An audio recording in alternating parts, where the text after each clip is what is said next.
Olá, meus irmãos, a paz do Senhor Jesus, que Deus abençoa a vida de cada um de vocês. É no poder do Espírito Santo, que nós mais um pouquinho vamos falar da palavra do Senhor sobre a sua vida. Você que talvez está precisando de algo, um encontro com Jesus. Você que talvez tenha passado por um momento muito complicado na vida. E você está precisando talvez de uma palavra de conforto. Porque palavras que levam a gente para baixo tem muitas.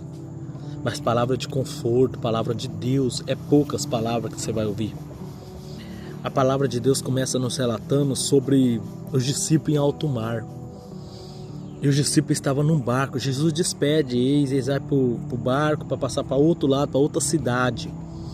A palavra de Deus fala que no meio do mar, o mar começa a jogar ondas, vento contra aquele barco. Os discípulos começam a se desesperar. Os discípulos começam a ficar com medo, porque já imaginou o mar furioso, uma tempestade tremenda no meio de um mar. Como é que os discípulos não estavam? A palavra do Senhor vai falar para mim e para você que os discípulos desesperou. Um falar para o outro, acabou, não tem mais jeito para nós. Só que na quarta vigília da noite, meia-noite por aí, quem vinha andando sobre o mar? Jesus. Jesus vinha andando sobre o mar, a palavra de Deus fala. Então de longe Jesus fala, não temas, sou eu. Só que o discípulo ficou desesperado, é um fantasma, é um fantasma, é um fantasma. Jesus fala, não temas, sou eu. Jesus, o Nazareno. Então um no barco, Pedro, falou, Senhor, se é tu, me fala, se é tu, me faz andar sobre as águas. Pedro estava com os olhos fixos em Jesus.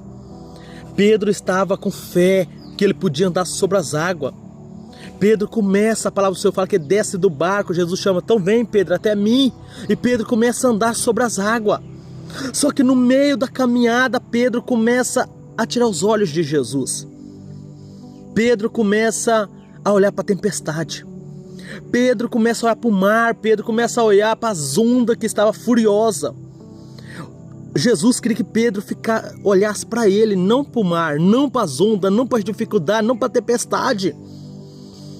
Quantas pessoas que talvez hoje não estão nos caminhos do Senhor mais porque olhou por um defeito do irmão, olhou por um defeito de um pastor, olhou por um defeito de uma pessoa dentro da igreja, e por algo saiu dos caminhos do Senhor. Esqueceu que a prioridade da igreja é Jesus, que quando você sai da sua casa, você sai com o intuito de adorar a Deus, somente a Ele.